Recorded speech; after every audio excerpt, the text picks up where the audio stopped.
Thanks, Melissa. A new look at some new data about the political divide around vaccines and COVID-19 in the country. Joining us right now to discuss it is Pollster and political strategist Frank Luntz. He recently conducted a survey of 1,100 parents nationwide with children 18 years and younger. And Frank, you asked these parents how big of a deal COVID-19 is to them personally. Explain what you found. So the key here, it's not just a political difference. It's not a partisan divide. It's a chasm. That you can tell whether or not someone is vaccinated just by asking them who they voted for and by asking them their political ideology. And it should not be this way. Not now, not in this country, not in 2021.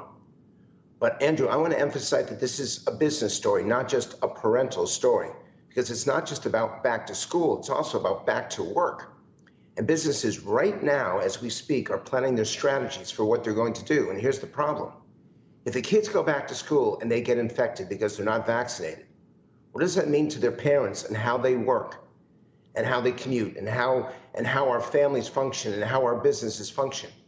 I'm concerned because this is the last great opportunity. There are two things that are coming up that are likely to get more people vaccinated. Number one is their kids going back to school. And number two is the FDA. It's imminent, I'm told, that the FDA is going to give its official full approval for at least one of the vaccines. And these things are happening either right now or over the next few weeks. And it requires us to act. Andrew? So, Frank, here's the question, though. There are CEOs across this country that are considering whether they should be mandating the vaccine for their employees. There's a view among some on one side that is literally a no paycheck, or no vaccine, no paycheck kind of program, and others who are not willing or willing, who want to take that step, in part because they believe that their employees in certain businesses will walk off the job, literally walk off the job. And in a supply-constrained world, that becomes a supply problem, if you will. So the question that I would ask you is, do you believe that if, and I can make up the company, if Walmart or Amazon or FedEx or UPS were to say, you know what, guys, you can't work here unless you're vaccinated, what would happen? So we looked at that answer, and we've been examining that over the last few weeks. And for viewers who want to get the entire story, they need to go to the de Beaumont Foundation. That's who the focus groups and polling was done for. De Beaumont's got all the details. Will be released at 1 o'clock this afternoon. Number one is that most people would accept that. You will have 10 to 15% who will not. Number two is that we are going through what I call a great rethink. We're deciding where we want to work, how we want to work, where we want to live, and how we want to live. So even if they don't issue that mandate, the fact is there are some people who are not going to even consider going back to work. They've moved. They've decided they want to live in a different place. And by the way, you've got those numbers up right now. 59% have had more than one dose. 50% are fully vaccinated. America used to be number one or number two in those categories. We're barely in the top 10 right now. And that only because of the Delta variant have people started to get vaccinated again.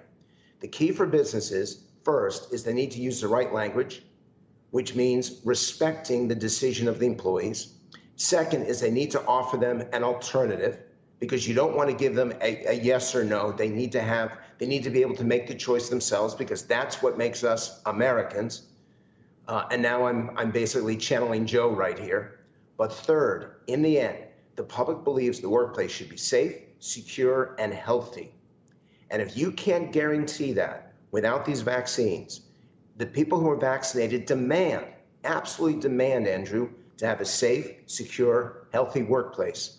And they will insist on it. And if businesses then face a backlash from 5 or 10% of their employees, so be it. So basically, Frank, you're saying that businesses have no choice. They should not or cannot actually mandate the vaccine according to what you found.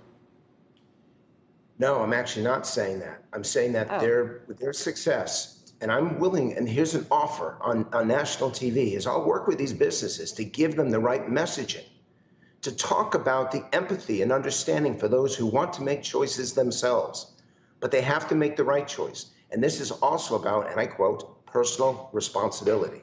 There's actually a list There's actually a lexicon for this that businesses need to use. And yes, we will have this problem. It will be a crisis for some of these, particularly medium-sized businesses. But it's up to the CEO to communicate effectively. Number one, the business environment will be safe, secure, and healthy. And number two, it's your right. It's going to be your choice. But understand that those choices have consequences.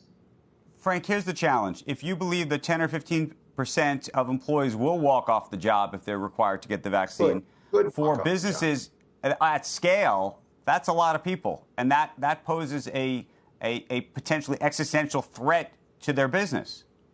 But the truth is, they're going to have it anyway. When these businesses start to make the decisions to require people to come back to work, we've looked at it in the financial services industry. There's 10% of those businesses that are not going to come back. The people will continue to work from home. They may go in 1 day a week. But if the CEOs, and we saw this, James Gorman issued that decree, and then he took a lot of backlash for that. You're going to have 10% of the employee workforce already re-examining whether or not they want to return, not just to the physical job, but return to that employer anyway. This great rethink is going to cause the highest level of instability in the business community than anything we've seen since the Great Recession of 2008, 2009. So, Andrew, there's no way to avoid it. You simply have to navigate it as effectively as possible.